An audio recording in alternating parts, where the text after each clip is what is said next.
Welcome to week 4 of the Winter 2016 seasonal anime overview. That's a mouthful. This week I will only be covering 3 shows because I'm behind on Durara and Dimension W has just been really average. So let's get started. Ajin was more of the same this week as we followed Kei and Kaito running to a safe haven. They run into another person trying to capture them, but the two get away with smart thinking. One thing that I did like about this episode is that Nagai Kei, our main character, is beginning to come to terms with himself. While I wouldn't say that he's no longer a beta male, since he wasn't really a beta male to begin with, he's definitely began to grow some balls, like bull nuts. You can't list too many characters that can slit their throat like how he did. The best part about that scene alongside the scene where Nagai decided not to scream was that it shows that he has common sense. He thinks before he acts, something that a lot of characters in this situation wouldn't do. Nagai is a very smart kid who's not overpowering all of his opposition. Even though he can't stay dead, you can still root for him and feel the tension in all the moments that the show wants you to feel it in. The CGI was especially fluid this episode.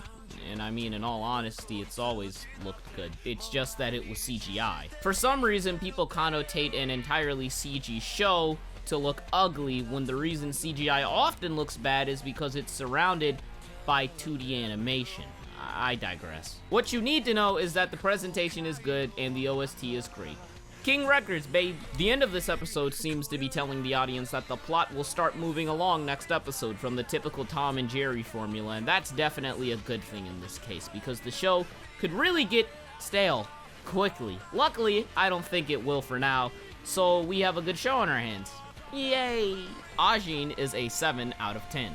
Showa was great, to be completely frank. This episode went by pretty fast in comparison to the rest of the show's episodes. Aside from the pacing, which has been spot on with the entirety of the series, the budget was increased drastically. Now, don't get me wrong, the show looked good in its previous 3 episodes, but in episode 4 it looked like a Madhouse show. Part of this was due to a change in the episode's setting. Now that the flashback takes place in Paris instead of Japan, there's plenty of more colors that can be used and the amount of items in each scene can be increased. Not that this couldn't have been done before, but the feeling of having an authentic Japanese setting would have been broken, thus leading to my immersion being broken. In short, the change of setting helped the show visually. A lot. I also love how the end of the episode was directed. The way the music rises to replicate Yakumo's heart race was a clever use of music that isn't done very often in the medium anymore, and when it is done, it's not nearly as impactful as it was in this week's episode of Showa. Showa's progression has been fairly slow, but this is to give us enough time to care about the characters we're learning about. Now our patience is starting to be rewarded as Yakumo is developing right before our eyes. The last scene of the episode was a perfect way to show how he is finally loosened up, even if it's just a little bit. We are going to see a special character next episode, and I simply cannot wait. The OST is great alongside the visuals. The direction, both visually and audio-wise, are fantastic, and the story is beginning to progress. Showa Rakugo Shinju is a 8.25 out of 10. Yeah, that's growing up quite a bit since the first week, huh? Erased had another great week, to no one's surprise. Compared to other episodes, episode 4 of Boku Dake felt much more intense. This was an important factor for immersion purposes, simply due to the fact that a vast majority of the episode was slice-of-life stuff. The directing, sound design, and foreshadowing were all presented in ways that made me feel as a viewer a lot more anxious than expected. What can I say? Mr. Silverspoon knows exactly what he's doing.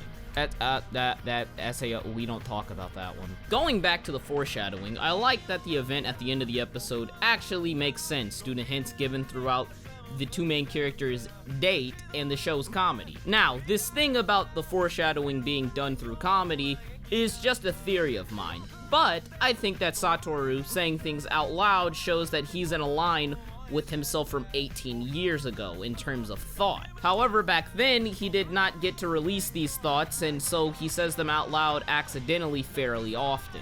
This would also mean that if he's saying things in the same time as he would have been 18 years ago, he's still heading towards the same ending as before. The constant deja vu and similar events happening seem to correlate with these strange and problematic outbursts. A point that I want to defend the show on is something that anime snob has pointed out about the main character being a pedophile. I have to wonder if he's actually thinking about what he's watching to make a claim as outrageous as this, but I digress. Satoru clearly doesn't have full control of his body, and this is supported by a couple of things. One is the fact that unlike other times in which he goes back in the past, he's gone back to an immature body. His mind and consciousness is his, but his body, in a way, is not. He's a 5th grader. His hormones are about to be, if they aren't already, raging and screaming inside of his body. The 29-year-old Satoru that we know doesn't like Hinazuki, however, the 5th grader definitely does. What further supports this theory is that Satoru has a bad habit of saying his thoughts out loud. In a very ironic way, his adult consciousness is saying everything in a somewhat neutral but mature manner, while his 5th grade body, who we are currently seeing and following, means things in a romantic type of tone. It's a weird but very cool and funny dichotomy between a mature mind and an immature body. The pacing was rather fast this episode, however, I do feel that it has its justifications. Between the time skips, I doubt there was anything worth showing, and all tension, foreshadowing, and build-up had been given to us in surplus by March the 2nd, so I don't really have an issue with the pacing regardless of how awkward it might have felt. The soundtrack for this show is amazing, and somehow I didn't notice that till this episode. What a listener I am, huh? Maybe if I wasn't screaming at my owner to let me eat some watermelon, I would have heard it weeks prior. Thanks, Emancipation Proclamation. You the real MVP.